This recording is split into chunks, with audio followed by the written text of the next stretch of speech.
तो कहानी के शुरू में हमें तबाह होती आग के तूफान में लिपटी दुनिया दिखाई जाती है। ऐसा इसलिए है कि आसमान से कई एस्ट्रॉइड जमीन से टकरा चुके हैं। इनकी वजह से लगा हुआ आग का तूफान इतना खतरनाक है कि एक पूरे मुल्क को खत्म करने में 1 मिनट भी नहीं लगा रहा। ये तूफान शुरू हुआ था नॉर्थ अटलांटिक से। एक एक करके सारे मुल्कों को आग में लपेटते हुए सबसे आखिर में बारी आएगी ऑस्ट्रेलिया की। इस तूफान को वहां तक पहुंचने में 12 घंटे का वक्त लगेगा, लेकिन अपनी जान बचाने का ऑस्ट्रेलिया के लोगों के पास भी कोई रास्ता नहीं है।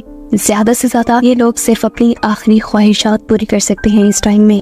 ऐसे ही हम ऑस्ट्रेलिया में रहने वाले एक जेम्स नाम के लड़के से मिलते हैं। हमारी मूवी का मेन कैरेक्टर जो इस टाइम अपनी वाइफ जोई के साथ था। इनको भी मालूम है कि जल्द ही ये लोग मरने वाले हैं। कुछ पल वो और जोई एक साथ गुजारते हैं, जिसके बाद जेम्स अपनी जिंदगी के इन आखिरी घंटों को एक पार्टी में जाकर एंजॉय करने का फैसला करता है। हालांकि जोई चाहती थी कि जेम्स इस टाइम उसके पास रहे। मरने से पहले वो लोग सुकून से बीच के पास कुछ वक्त गुजारे, पर जेम्स हर हाल में पार्टी में ही जाना चाहता था, क्योंकि वहाँ उसकी गर्लफ्रेंड उसका इंतजार कर रही थी। जेम्स की गर्लफ्रेंड के बारे में सुनकर भी जोई उसे कुछ नहीं कहती, क्योंकि अब क्या ही फर्क पड़ता है, जल्द ही वो लोग मरने वाले हैं। जोई एक और मर्तबा ये कहते हुए उसे रोकने की कोशिश करती है कि जेम्स, मैं प्रेग्नेंट हूँ। जेम्स कुछ वक्त के लिए शॉक तो होता है, लेकिन फिर भी जोई को यही छोड़कर अपनी गाड़ी स्टार्ट करके यहाँ से चला जाता है। रास्ते में देखने को मिलता है कि जेम्स बहुत ज्यादा ड्रिंक कर रहा था, शायद इसलिए कि अभी तक वो सिचुएशन को एक्सेप्ट ही नहीं कर पा रहा था। सिर्फ उसी का नहीं, सभी लोगों का ये हाल था। मोस्टली लोग इस सिचुएशन को समझ ही नहीं पा रहे थे, और जो समझ गए थे वो अपनी जिंदगी के आखिरी पलों में अपनी मर्जी करना चाहते थे। ऐसे में एग्रेसिव लोग जो पुलिस और कानून की डर से बहुत सारे काम नहीं करते थे, वो सब भी सड़कों पर निकल आए थे। हर किसी को अपना बदला याद आ चुका था। जो जिसको यहाँ मारना चाहता था सरेआम मार रहा था। यहाँ तक के बच्चों की लाशें भी जमीन पे लावारिस पड़ी थी। फैमिलीज मदद मांगने के लिए भाग रही हैं, घरों को जलाया जा रहा है। लोग अपने बच्चों को मारकर खुद सुसाइड करने पे मजबूर हैं, क्योंकि जिंदगी के 12 घंटे अफरा तफरी में गुजारना उनके ऊपर मुश्किल हो चुके हैं। वो मरने से पहले कोई और मुसीबत नहीं देखना चाहते। ये सब देखते देखते जेम्स अपनी गाड़ी चलाता रहता है, लेकिन थोड़ा ही आगे जाने पे उसे रास्ता कार्ड के जरिए बंद मिलता है। इससे पहले कि वो कोई दूसरा रास्ता चुनता, एक आदमी उसकी कार में बैठ के उसकी गर्दन के ऊपर चाकू रख देता है। जेम्स उसे कहता है, अगर तुम्हें एक कार चाहिए तो बेशक ले लो, लेकिन मुझे छोड़ दो। लेकिन ये आदमी कहता है, तुम कार चलाते रहो। वो पागल आदमी सामने एक आदमी का पीछा कर रहा था। उस आदमी के दिखते ही यह आदमी कार से उतरकर उस आदमी को बेदर्दी से चाकू से मार डालता है। ना जाने उसने इस आदमी से क्या बदला लेना था। जेम्स जानता था कि अब उसके बाद वो पागल आदमी जेम्स को भी मार देगा। अपनी जान बचाने के लिए वो अपनी कार छोड़कर यहाँ से भाग जाता है। वो आदमी भी पागलों की तरह उसका पीछा कर रहा था, लेकिन जेम्स भागते हुए एक कार के नीचे छुपकर अपनी जान बचाता है। जिस कार के नीचे छुपा था वो इसके जरिए भाग भी सकता था, पर उसकी बदकिस्मती कि ये कार लॉक थी। एकदम से उसने देखा कि उसके सामने एक वैन आकर रुकी है, जिसके अंदर से 2 आदमी एक बच्ची को निकालते हैं। जरूर वो उसे किडनैप करके लाए थे और जबरदस्ती उसे घर के अंदर लेकर जा रहे थे, उसे अब्यूज करने के लिए। बच्ची जोर जोर से चिल्ला रही थी। जेम्स को इस बच्ची से कोई लेना देना नहीं था। वो तो सामने वालों की वैन लेकर यहाँ से भागना चाहता था, लेकिन बच्चे की रोती चिल्लाती आवाजें उसे आगे बढ़ने ही नहीं देती। अब वो इन्हीं की वैन में से हथौड़ा उठाता है और घर के अंदर चला जाता है। पहले आदमी को वो इस हथौड़े से मार चुका था, लेकिन दूसरे आदमी को मारना आसान नहीं था। इस बॉडी बिल्डर इंसान ने तो उल्टा जेम्स को ही अपने नीचे दबा लिया था। इससे पहले कि वो जेम्स का एक लकड़ी के जरिए दम घोटते हुए उसे मार देता, जेम्स अपनी अकल का इस्तेमाल करते हुए न सिर्फ अपने आप को छुड़वाता है, बल्कि अपने हाथ में पकड़ी हुई हैमर से उस आदमी के भी सर पे वार करते हुए उस बच्चे को बचाकर यहाँ से निकल जाता है। इस बच्चे का नाम था रोज। वो रोज से कहता है, जल्दी वैन में बैठो, हमें यहाँ से भागना होगा, ये जगह सेफ नहीं। लेकिन ये बच्ची इस वैन में बैठने से डर रही थी। उसे अब जेम्स पे भी एतबार नहीं था। तब जेम्स उसे समझाता है कि अगर ज्यादा देर यहाँ रुके तो फिर मैं तुम्हारी कोई गारंटी नहीं ले सकता। ये सुनकर बच्ची वैन में बैठ जाती है और ये दोनों यहाँ से निकल जाते हैं। रोज बताती है कि वो और उसके डैड अपनी आंट के घर जा रहे थे, जहाँ उनकी पूरी फैमिली एक साथ इकट्ठी होने वाली थी। इन लोगों ने वादा किया था कि ये लोग अपने आखिरी लम्हे एक साथ गुजारेंगे, लेकिन रास्ते में ही उसके डैड की गाड़ी का फ्यूल खत्म हो गया।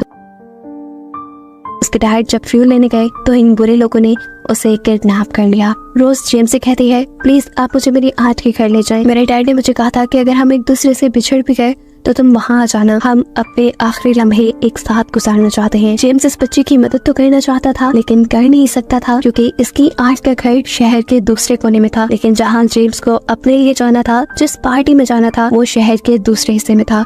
इससे भी बड़ी बात कि कार में इतना फ्यूल भी नहीं था कि वो पहले इस बच्चे को हिफाजत से उसके आंट के घर पहुंचा देता और खुद पार्टी में चला जाता। इसे कोई दरमियान का रास्ता निकालना था, इसीलिए वो रोज से पूछता है तुम्हारे डैड की गाड़ी कहाँ खराब हुई थी। उसे उम्मीद थी कि जरूर वहाँ उसे इस बच्चे के डैड मिल जाएंगे, जिसके हवाले उस बच्ची को करके खुद पार्टी में चला जाएगा। लेकिन उसकी बदकिस्मती के यहाँ आने पे भी उसे रोज के डैड नहीं मिले। जेम्स बुरी तरह गुस्से में झंझला जाता है और इस बच्चे से कहता है देखो लड़की, मैं तुम्हें अपने साथ नहीं ले जा सकता, लेकिन हाँ मेरे पास एक रास्ता है। यहीं करीब मेरी बहन रहती है, उनकी 3 बेटियां भी हैं, तुम वहाँ सेफ रहोगी और तुम्हारा वहाँ दिल पे लग जाएगा, मैं तुम्हें वहाँ छोड़ देता हूँ। रोज के हाँ बोलने पे वो उसे वहाँ ले तो जाता है, लेकिन अब यहाँ पे भी उसे कुछ अच्छा नहीं लग रहा था क्योंकि उनका घर अनलॉक था और डोर नॉक करने पे भी वहाँ कोई नहीं आया। वो जब सीढ़ियों के पास गया तो ऊपर से पानी आ रहा था। कुछ गड़बड़ महसूस होने पर जैसे ही वो ऊपर गया तो उसे पता चला कि उसकी सिस्टर और उसके हस्बैंड दोनों ने ही सुसाइड कर ली थी और सुसाइड करने से पहले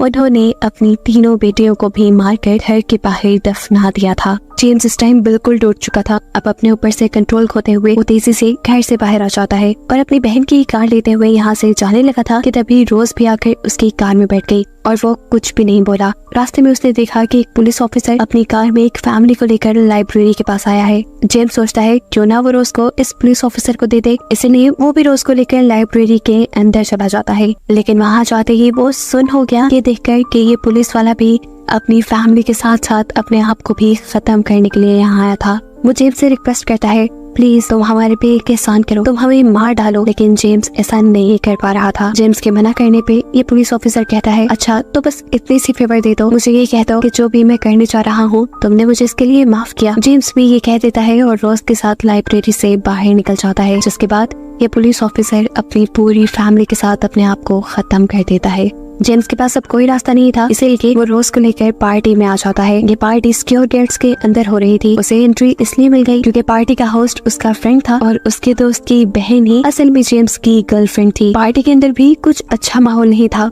लोग नशे में पागलों की तरह नाच रहे थे, जैसे वो मौत का गम भुला रहे हो। बहुत से लोग तो नशे की ओवरडोज की वजह से मारे भी जा चुके थे। इस सारे माहौल में रोज अपने आप को काफी अनकंफर्टेबल महसूस कर रही थी, इसीलिए वो जेम्स का हाथ जोर से पकड़ लेती है और तभी उसके पीछे एक लड़की आ जाती है। ये लड़की रोज को एक दूसरे नाम से पुकार रही थी। इस लड़की की दिमागी हालत ठीक नहीं है। ऐसा लग रहा है कि शायद उसकी बेटी गुम हो गई हो और वो रोज में अपनी बेटी ढूंढ रही थी। किसी तरह जेम्स इस लड़की से रोज का पीछा छुड़वाकर उसे आगे ले जाता है और फाइनली पूल के अंदर उसे अपनी गर्लफ्रेंड मिल जाती है। अब ये दोनों रोज को इसी पूल में छोड़कर खुद रूम में चले जाते हैं। यहाँ पर जेम्स की गर्लफ्रेंड मजे करना चाहती थी, लेकिन जेम्स का ऐसा कोई मूड नहीं था। उसका मूड बहुत ज्यादा खराब था। वो बहुत डिप्रेस था क्योंकि अभी वो इतनी सारी मौतें देख कर आया था, जिसमें उसकी बहन की भी मौत थी। वो ये सारी बातें अपनी गर्लफ्रेंड को बताता है, लेकिन उसकी गर्लफ्रेंड तो इन सारी बातों पे ध्यान ही नहीं देती और कहती है तुम ये बातें मुझे क्यों बता रही हो, देखो जिंदगी का आखिरी टाइम बचा है और मुझे ऐसी बातें नहीं सुननी। उसका ये कोल्ड बिहेवियर देखकर जेम्स को बुरा लगा और उसे पहली मर्तबा ये भी एहसास हुआ कि जब जोई ने उसे इतनी बड़ी खबर सुनाई थी और जब जेम्स ने उसे इग्नोर किया तो उसे भी ऐसे ही बुरा लगा होगा। फिर जेम्स का मूड जब काफी देर तक ऑफ रहता है तो ये लड़की जेम्स को लेकर एक बंकर के अंदर जाती है। इस बंकर के अंदर बहुत सारा खाना और कुछ बेड्स थे। ये लड़की बताती है देखो जेम्स, हम इस बंकर के अंदर रहेंगे। इस बंकर के अंदर 1 साल का खाना है और वो सारी सहूलतें हैं जो एक इंसान को जिंदा रहने के लिए चाहिए। अब दुनिया चाहे तबाह हो भी जाए, हम तो इस बंकर में जाकर छुप जाएंगे। ये लड़की शायद पागल हो गई थी। जेम्स उससे कहता है होश में तो हो, ये जो फायर स्टॉर्म आ रहा है इससे इतनी आसानी से बचा नहीं जा सकता, चाहे तुम जमीन की कितने ही हजारों मीटर नीचे बंकर क्यों ना बना लेती, ये फायर स्टॉर्म तुम्हें फिर भी मार डालेगा। जेम्स के मुंह से ये बातें सुनकर तो ये लड़की भी खौफ में आ गई और तभी इस लड़की का भाई भी यहाँ आ गया। हमें पता चला कि इस लड़की को मौत से डर लगता था, इसीलिए उसके भाई ने अपनी बहन से ये झूठ बोला था ताकि दुनिया खत्म होने से पहले एटलीस्ट वो पैनिक ना करे। और अब क्योंकि जेम्स ने इस लड़की को सारी हकीकत बताती थी, इसीलिए इस लड़की का भाई ये नहीं जेम्स का दोस्त उसे मारने के लिए पीछे पड़ जाता है। अपनी जान बचाने के लिए जेम्स भागकर बाहर आ गया बाहर जाते ही उसने जल्दी से रोज को ढूंढा, जिसे लेकर वो यहाँ से जल्द बाहर जाना चाहता था। लेकिन वो तो उस लड़की के हाथ में वॉमिट कर रही थी, जो लड़की उसे अपनी बेटी समझ रही थी। असल में सेरा ने उसे ड्रग्स देती थी, जिसकी वजह से ही रोज का ये हाल हो गया था। जेम्स यहाँ इस लड़की सारा को बहुत ज्यादा डांटता है और रोज को पकड़कर भागने ही लग जाता है कि ये लड़की रोज को लेने के लिए उसके पीछे पड़ जाती है। और अब उसके सामने आ जाता है उसका दोस्त। बेचारा जेम्स फंस चुका था, निकलने का कोई रास्ता भी नहीं था। जेम्स के दोस्त के हाथ में गन थी, जिससे वो एक ही मिनट में जेम्स को मार डालता। पर जेम्स के दोस्त के हाथ से गन जेम्स की गर्लफ्रेंड ले लेती है, जिसके बाद उसने गन जेम्स की तरफ तान दी। ट्रिगर पे हाथ रख के उसने ट्रिगर दबाया और गोली चल भी गई। लेकिन किस्मत से ये जेम्स को लगी ही नहीं, क्योंकि उसने ये गोली जेम्स को मारी ही नहीं थी। उसने गोली मारी थी पीछे खड़ी हुई सेरा को, जो रोज को यहाँ रोकना चाहती थी। अब ये लड़की जेम्स से कहती है, जाओ तुम आजाद हो, क्योंकि अब उसने भी कहीं ना कहीं अपनी मौत को एक्सेप्ट कर लिया था। बिना वक्त जाया किए जेम्स रोज को लेकर बाहर आ जाता है। अपनी कार में बैठते हुए वो तेजी से यहाँ से जाना चाहता था, लेकिन रास्ते हर तरफ से ब्लॉक थे। अब वो पैदल ही आगे बढ़ जाता है। रास्ते में उन्हें एक टैक्सी मिलती है, जिसमें बैठते हुए जेम्स रोज को अपनी मॉम के घर ले जाता है। आखिरी वक्त में जेम्स की मॉम उसे यहाँ पर देखकर खुश थी। उन्हें उम्मीद थी कि जेम्स उनसे मिलने जरूर आएगा। हालांकि ये तो जेम्स के प्लान में शामिल भी नहीं था। चाहे किस्मत जेम्स को यहाँ ले आई, लेकिन उसकी मॉम की उम्मीद नहीं टूटी। जेम्स यहाँ अपनी मॉम को सारी कहानी सुनाता है कि किस तरह वो इस बच्ची को उसकी आंट के घर पहुंचाने की कोशिश कर रहा है। उसकी मॉम कहती है, अगर तुम जिंदगी के आखिरी टाइम में इस लड़की के लिए काम कर रहे हो तो बहुत अच्छा कर रहे हो, और तुम्हें इसका रिवॉर्ड जरूर देंगे। यहाँ पर उसकी मॉम उससे उसकी बहन के बारे में भी पूछती है, जिस पर जेम्स उनसे झूठ कह देता है कि नहीं, मैं उनसे मिला ही नहीं। वो नहीं चाहता था कि उसकी मॉम को आखिरी टाइम में कोई बहुत बड़ा सपना मिले। अपनी मॉम को मिलने के बाद वो रोज को छोड़ने के लिए उसकी आंट के घर निकल जाता है, और वहाँ पहुँचने पे इन्हें कोई नजर नहीं आता। करीब जंगल में जेम्स बहुत सारे लोगों की लाशें देखता है, और उन्हीं लाशों में से एक रोज के डैड की भी थी। ये देखकर वो टूट गया। उसके अंदर हिम्मत नहीं थी ये खबर रोज को देने की। उसने रोज को बता दिया कि तुम्हारे डैड के साथ सभी लोग मर गए हैं। ये खबर सुनकर जैसे रोज भी पागल हो जाती है। उसे जेम्स की बातों पे यकीन नहीं था। वो खुद जाकर सब कुछ अपनी आंखों से देखना चाहती थी, लेकिन जेम्स उसे यहाँ रोक देता है और फिर एक कपड़े में उसके डैड की लाश को ढकते हुए उसके सामने ले आता है, क्योंकि वो नहीं चाहता था इतनी छोटी सी बच्ची इतने सारे मरे हुए लोगों को देखे। अपने डैड को मरा देखकर रोज की भी दुख की इंतहा नहीं थी। वो रोने लगी और ये सब देखकर जेम्स को भी दुख होने लगा। जेम्स अब यहाँ से कहता है, तुम्हारे डैड मर गए हैं, चलो तुम अब मेरे साथ ही चलो। लेकिन रोज कहती है, नहीं, मैं अपने डैड के पास ही रहूंगी, क्योंकि मैंने उनसे वादा किया था कि हम आखिरी टाइम में एक साथ रहेंगे। इस बच्ची की ये बातें सुनकर जेम्स की आंखों में आंसू आ जाते हैं। उसे वो टाइम याद आ जाता है जब जोई उसे अपने पास रुक रही थी। जेम्स के ज़हन में सिर्फ यही ख्याल चल रहा था कि उससे अच्छी तो ये लड़की है जो अपनों के साथ रहना, अपना वादा निभाना चाहती है। जेम्स भी अब उसी की तरह एक आखिरी अच्छा काम करना चाहता था।